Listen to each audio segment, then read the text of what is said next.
Благодарам, председателе.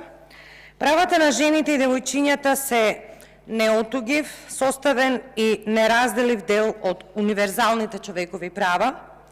Еднаквото учество на жените во политичкиот, граѓанскиот, економскиот, социјалниот и културниот живот на национално, регионално и меѓународно ниво и искоренување на сите форми на дискриминација врз основ на пол се приоритетни цели на меѓународната заедница. Ова е цитат од еден од позначајните документи што се однесуваат на правата на жените, усвоен од Генералното собрание на Обединетите нации и е познат како женски закон. Значи, потенцирам, правата на жените се основно човеково право.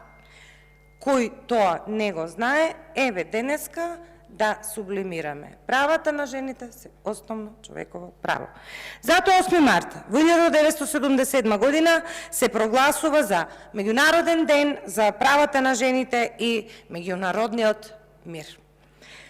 Почитувани колешки, колеги, почитувани екселенции, медиуми, почитувани и драги жени во Република Македонија, нека е честит и среќен 8 март.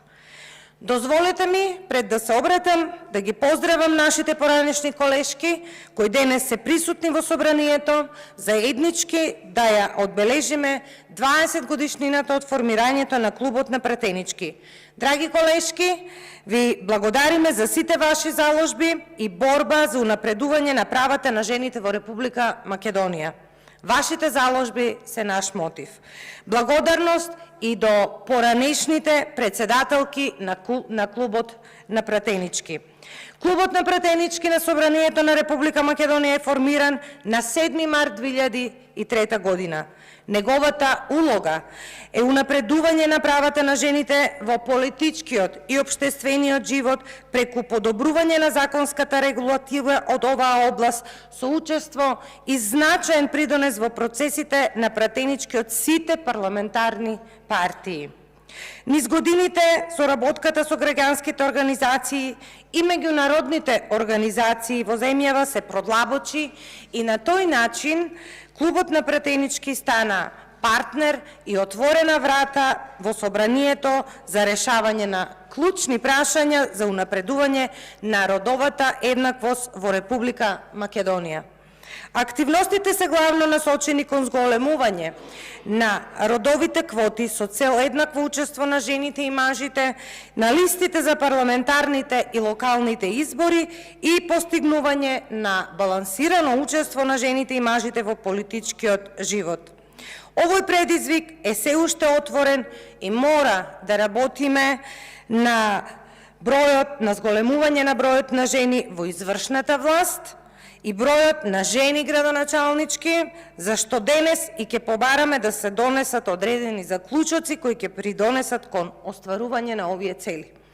Клубот мора да биде погласен за подобрување на условите на животот на жените во руралните средини, сензибилизирање на институциите, третманот и правата на самохраните родители, заштита на работничките права во случај на бременост и дискриминација при вработување и кршење на нивните права. Најсвеж случај е со текстилните работнички од Кавадарци. 70 жени доживуваат судска неправда и голгота затоа што тужат за неисплатени плати. Ова е за секаква осуда. Не може поради невладење на правото да бидат дискриминирани и маргинализирани само затоа што си ги барат своите плати. Ние мора да продолжиме да бараме поефикасни механизми за спречување на домашното и родово базираното насилство. Системот да функционира и да биде ефикасен кога жртвите бараат помош.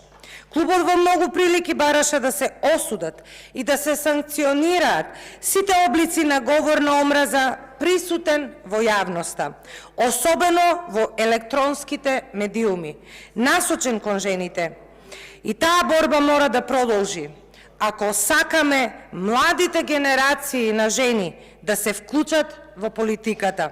Но морам да потенцирам, за жал, дека осудата на говорот на омраза станува селективна и недоволно транспарентна, а во зависност од тоа од кој политички табор доаѓа. Тука демне едно крајно опасна замка, а тоа е губење на битката. И затоа, почитувани, мора да бидеме заедно против говорот на омраза, сексизмот, мизогинијата, а тоа никако не смееме да го дозволиме. Како жени членки на клубот, во еден здив по однос на грижата за женското здравје треба да бидеме заедно. Да не ни се повторат мачните голготи на Јилдис, Ивана и многу други, кои заради корупција, неказнивост и невладење на правото ја губат битката за своето здравје. Гласно да ги повикаме на одговорност на носителите на политички функции кои не водат грижа за најтешко болните онколошки пациентки кои молат за терапија, а истата ја нема, па ги советуваат да одат во други држави, да ја набават терапијата што живот им значи. Селективноста мора да биде отстранета за успехот да биде ефикасен и целисходен. Се уште ќе ве замолам да се сетите само на Олимпија де Гуш, пионерката на феминизмот, кога се спротивставила на кралицата Марија Антоанета за време на француската револуција во 1791 година, кога ја напишала Декларацијата за правата на жените и на граѓанката.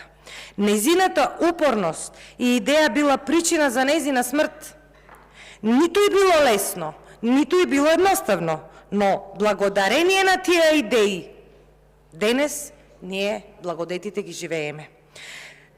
Клара Цеткин и Роза Луксембург и нивните заслуги не треба да ги споменуваме само на овој ден. Напротив, таа борба треба да е секојдневна. Почитта и општествената валоризација на жената мора да биде приоритет на секој еден од нас. Современите предизвици можат и треба да бидат решавани со заеднички заложби, почитувани колешки. Само така ќе можеме да кажеме дека сме демократско општество. Ви благодарам.